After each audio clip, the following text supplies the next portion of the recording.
Hello viewers, আসসালামু আলাইকুম। শীত চলে এসেছে আর হাঁসের মাংস খাবো না সেটা কি হয়? শীতের সময়ে কিন্তু হাঁসের মাংসটা সকলের প্রিয়, মানে আমাদের সকলের প্রিয়। আপনাদের কেমন লাগে অবশ্যই কমেন্ট বক্সে জানিয়ে যাবেন। তো কথা না বাড়াই, চলুন মূল রেসিপিতে চলে যাই। তো মাংসগুলো প্রথমে খুব সুন্দর করে ধুয়ে পানি ছেঁকে নিয়েছি কিন্তু। আর এখন কড়াইতে তেল দিয়ে দিলাম।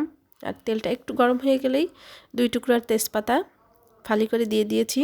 তারপরে আদা, রসুন, পেঁয়াজ পেস্ট করে একবারে সবগুলো একসাথে দিয়ে দিলাম। দিয়ে খুব সুন্দর করে নাড়াচাড়া করতে থাকবো পেঁয়াজের পানিটা যতক্ষণ না শুকায়।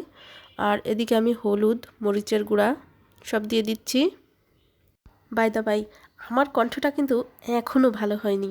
অতিরিক্ত ঠান্ডার কারণে আমার কণ্ঠটা একদমই বসে গিয়েছিল, আর এখনও সেটি ঠিক হয় নাই। আর এখন রান্নার এই পর্যায়ে আমি একটু লবণ দিয়ে দিলাম, মানে পরিমাণ মতো লবণটা এখনই দিয়ে দিলাম।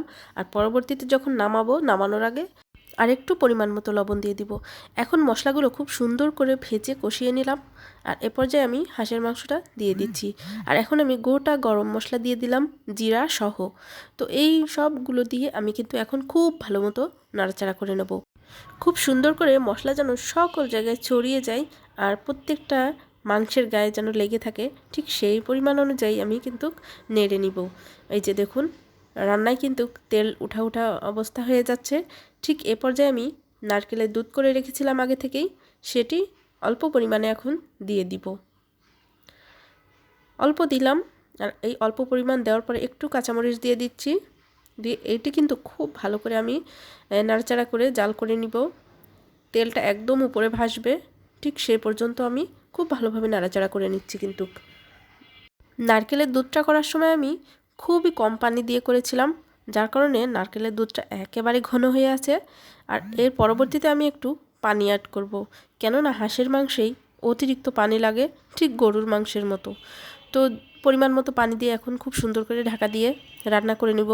আধা ঘন্টা একটা না আধা ঘন্টা রান্না করে নিব। এর ভিতরে মাঝে মাঝে কিছুক্ষণ নাড়াচাড়া করে নিব আর দেখব তলানিতে লেগে যাচ্ছে কিনা। আর এ পর্যায়ে আমি গরম মশলার বাটা দিয়ে দিচ্ছি। বাটা গরম মশলা যেগুলো আমি এখন পাটায় বেটে নিয়েছিলাম সেটা দিয়ে দিলাম। আর খুব সুন্দর করে মশলাটাও যাতে সকল জায়গায় মিক্সড হয়ে যায় সেই অনুযায়ী নাড়তে থাকবো। এ তো আবারও ভুনা হয়ে এসেছে মাংসটা। আর এ পর্যায়ে আমি নারকেলের দুধ দিয়ে দিলাম। এবার আর কোনো পানি অ্যাড করব না, একেবারে নারকেলের দুধটাই দেওয়া থাকবে। এ তো আমার রান্না কিন্তু একেবারে শেষের দিকে। নামানোর আগে এই পর্যায়ে দিয়ে দিলাম গরম মশলা আর জিরার গুঁড়া দিয়ে কিন্তু নামিয়ে আমি একটি প্লেটে গরম ভাত আর হাঁসের মাংস সার্ভ করে নিয়েছি। তো আমার ভিডিওটি কেমন লাগলো অবশ্যই কমেন্ট করে যাবেন। আর রান্নাটা খেতে কী যে দারুণ হয়েছিল সেটা আর বলার অপেক্ষা রাখে না। ভিডিওটি এখানেই শেষ করছি। আল্লাহ হাফেজ।